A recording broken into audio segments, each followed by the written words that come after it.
भाई नमस्कार दोस्तों, स्वागत है आपका हमारी digital study platform books review for student पर। आज हम पीटीटी के मॉडल पेपर के बारे में चर्चा करेंगे, जिसमें हमने 25% पहले वाले मॉडल पेपर में पढ़ लिए हैं और आज 26 से स्टार्ट करेंगे। मैं आपको एकदम बेसिक से जीके पढ़ाऊँगा, जिसमें मॉडल पेपर पीछे आपके पूछे हुए हैं, तो इनमें से आपको प्रश्न भी देखने को मिलेंगे। तो चलिए स्टार्ट करते हैं हम अपने पहले प्रश्न के साथ। तो हमारा पहला प्रश्न है, भारत का शेक्सपियर किसे कहा जाता है? तो इसका उत्तर हो जाएगा पहला, महाकवि कालिदास को। तो भारत का शेक्सपियर महाकवि कालिदास को कहा जाता है। आगे हम चलते हैं 27वां प्रश्न, इनमें से किस गैस को सरकार द्वारा प्रदूषण निवारण और नियंत्रण अधिनियम द्वारा निश्चित सीमा से अधिक जारी करने की अनुमति नहीं है? तो इसमें 4 ऑप्शन है, एक सल्फर डाइऑक्साइड, दूसरा कार्बन डाइऑक्साइड, तीसरा नाइट्रोजन और चौथा इनमें से कोई नहीं। तो इसका उत्तर हो जाएगा पहला, सल्फर डाइऑक्साइड। तो दोस्तों, मैं आपको एकदम बेसिक से जीके पढ़ाऊँगा, जिसमें हमने 25% पहले वाले मॉडल पेपर में पढ़ लिए हैं। जिस किसी ने वो नहीं देखा है तो पहले वो वीडियो देखना, उसके बाद ये देखना, ताकि आपको समझ में आ जाए। तो आगे चलते हैं। हमारा 28वां प्रश्न है, स्वतंत्रता सेनानी श्री सूरजमल बसानिया कहाँ के थे? तो इसका उत्तर हो जाएगा 2 नंबर, बांसवाड़ा। सूरजमल बसानिया बांसवाड़ा के निवासी थे। 29वां प्रश्न, अजंता के चित्र किसकी कहानियों को चित्रित करते हैं? तो इसका उत्तर हो जाएगा तीसरा, जातक की कहानियों को चित्रित करते हैं अजंता के चित्र। दोस्तों, एकदम हम बेसिक से पढ़ रहे हैं। आगे चलते हैं। इसी के साथ हमारा 30वां प्रश्न है, ब्राह्मण ग्रंथ वे पुस्तक है जिनका संबंध है? तो ब्राह्मण ग्रंथ वे पुस्तक है जिसका संबंध है कर्म कांड से। इसका उत्तर हो जाएगा दूसरा। 31वां प्रश्न हमारा है, निम्नलिखित में से कौन सा सिंधु घाटी सभ्यता को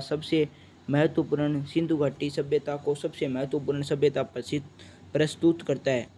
तो इसका उत्तर हो जाएगा हमारी पहला, जली हुई ईंट की इमारतें हैं जो सिंधु घाटी सभ्यता को सबसे महत्वपूर्ण सभ्यता प्रस्तुत करता है।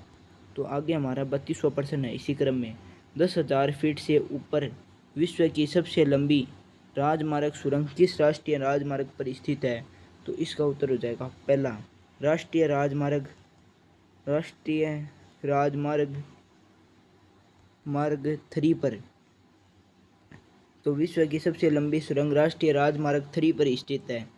तो हमारा 33वां प्रश्न है, भारत की सबसे उत्तरी सीमा है। तो भारत की सबसे उत्तरी सीमा है 37 डिग्री 6 मिनट एन अक्षांश। तो भारत की सबसे उत्तरी सीमा हो जाएगी 37 डिग्री 6 मिनट एन अक्षांश।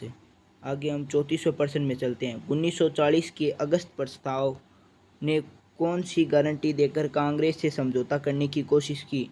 तो इसका उत्तर हो जाएगा, एक नया संविधान बनाने के लिए एक प्रतिनिधि भारतीय की निकाय की स्थापना करना, अल्पसंख्यकों के राजनीतिक अधिकारों की रक्षा के लिए सरकार का आश्वासन, भारत का कोई विभाजन नहीं होगा, दलित वर्गों के लिए मंडल प्रदान नहीं किया जाएगा। तो हमारे इस प्रश्न का उत्तर क्या होगा? हमारा ये 34वां प्रश्न है और इस प्रश्न का उत्तर हो जाएगा पहला, एक नया संविधान बनाने के लिए एक प्रतिनिधि भारतीय निकाय की स्थापना करना। तो हम आगे प्रश्न में चलते हैं। आगे हमारा प्रश्न है 35वां, निम्नलिखित में से किस शासक को अभिनव भट्टाचार्य के रूप में जाना जाता है? तो निम्नलिखित में से किस शासक को अभिनव भट्टाचार्य के रूप में जाना जाता है? वो है राणा कुंभा। राणा कुंभा को अभिनव भट्टाचार्य के रूप में जाना जाता है, राणा कुंभा। तो दोस्तों, आप इस चैनल पर नए हो तो चैनल को सब्सक्राइब करना और लाइक का बटन प्रेस करना। दक्षिण भारत के मंदिरों में पाए जाने वाले शक्तिशाली प्रवेश द्वार कहलाते हैं। यहाँ पे हो जाएगा प्रवेश द्वार। तो प्रवेश द्वार कहलाते हैं। तो दक्षिण भारत में पाए जाने वाले मंदिरों में प्रवेश द्वार कहलाते हैं गोपुरम। इसका उत्तर हो जाएगा दूसरा, गोपुरम। आगे चलते हैं। हमारा नेक्स्ट प्रश्न 37वां प्रश्न है, किस व्यक्ति को भारत का बर्डमैन कहा जाता है? तो इस प्रश्न का उत्तर हो जाएगा हमारे, भारत का बर्डमैन किस व्यक्ति को कहा जाता है? हमारा 37वां प्रश्न है, इसका उत्तर हो जाएगा पहला, डॉक्टर सलीम अली को भारत का बर्डमैन कहा जाता है।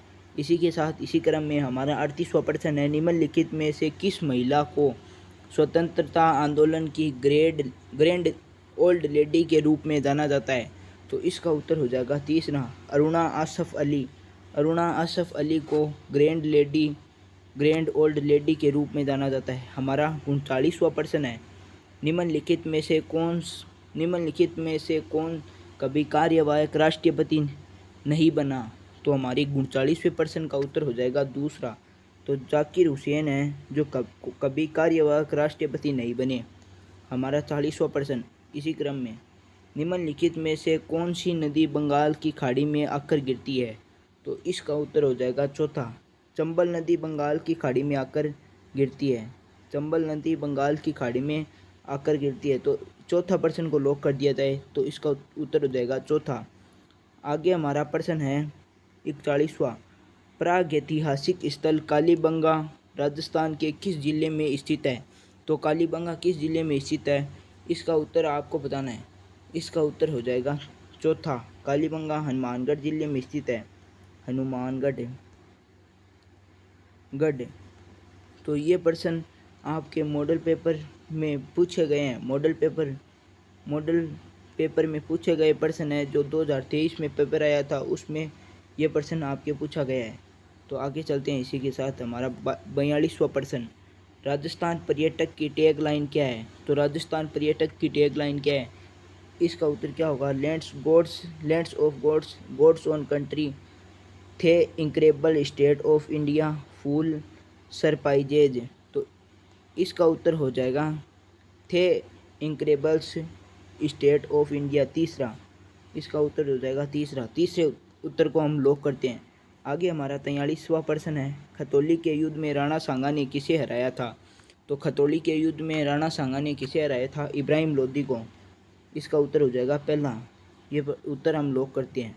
आगे हमारा 44वां प्रश्न है, निम्नलिखित में से कौन सा क्योटो प्रोटोकॉल का प्राथमिक एजेंडा है? तो इसका उत्तर हो जाएगा पहला, ग्रीन हाउस गैसों को मानव जनित स्रोतों को नियंत्रण करे। तो इसका उत्तर हो जाएगा पहला। हम पहले प्रश्न के उत्तर को लॉक करते हैं। आगे हमारा 45वां प्रश्न है, नमामि गंगे परियोजना के मुख्य स्तंभ कौन से हैं? तो नमामि गंगे परियोजना के मुख्य स्तंभ है हमारे मल उपचार, आधारभूत संरचना, रिवर फ्रंट विकास, रिवर सतह सफाई। इसका उत्तर हो जाएगा चौथा। ये तीनों ही उत्तर है नमामि गंगा परियोजना के। आगे हमारा 46वां प्रश्न है, रामसर संरक्षण क्या है? तो इसका उत्तर हो जाएगा हमारे यह आधारभूत भूमि के संरक्षण और विवेकपूर्ण उपयोग के बारे में है। तो रामसर संरक्षण यह है, यह आधारभूत भूमि के संरक्षण और विवेकपूर्ण उपयोग के बारे में है। हमारे 47वां प्रश्न इसी क्रम में 47वां प्रश्न है, निम्नलिखित में से कौन सा अधिनियम भूमि और अन्य संसाधनों पर जंगल में रहने वाले समुदाय अधिकारों से संबंधित है? तो इसका उत्तर बताना है। इसका उत्तर हो जाएगा वन अधिकार अधिनियम 2006 FRA 2006। इसका उत्तर हो जाएगा, तो इसका उत्तर हो जाएगा दूसरा। इसी क्रम में हम आगे की तरफ चलते हैं। आगे हमारा प्रश्न है 48वां प्रश्न, ओजोन परत की रक्षा के लिए निम्नलिखित में से कौन सा सम्मेलन है? तो 48वें प्रश्न का उत्तर हो जाएगा तीसरा, वियना सम्मेलन। ओजोन परत की रक्षा हेतु वियना सम्मेलन है। आगे चलते हैं 39वां, अहोम जनजातियाँ कहाँ से प्रवासित हुई है? तो अहोम जनजातियाँ कहाँ से प्रवासित हुई है? इसका उत्तर हो जाएगा तीसरा, म्यांमार। इस वीडियो को दोस्तों आप ज़्यादा से ज़्यादा शेयर करना ताकि हर बच्चे तक ये वीडियो पहुंच सके और उसके लिए आसान हो सके। ये ऑब्जेक्टिव प्रश्नों की पूरी महत्वपूर्ण क्लास है जिसमें हम ऑब्जेक्टिव प्रश्न और मॉडल पेपर दोनों ही हल कर रहे हैं। तो हमारा 50वां प्रश्न है, निम्नलिखित में से कौन सी पहली भारतीय महिला थी जो अंतरिक्ष में गई थी? तो इसका उत्तर हो जाएगा चौथा, कल्पना चावला। कल्पना चावला भारत की पहली महिला थी जो अंतरिक्ष में गई थी। आगे हमारा यह वीडियो यहीं समाप्त होता है। ये वीडियो आपको पसंद आए तो इसको लाइक करना, चैनल पे नए हो तो सब्सक्राइब करना और वीडियो को ज़्यादा से ज़्यादा शेयर करना। तो और आपको वीडियो कैसे लगी ये कमेंट में बताना। Thank you so much for watching this video. Thank you.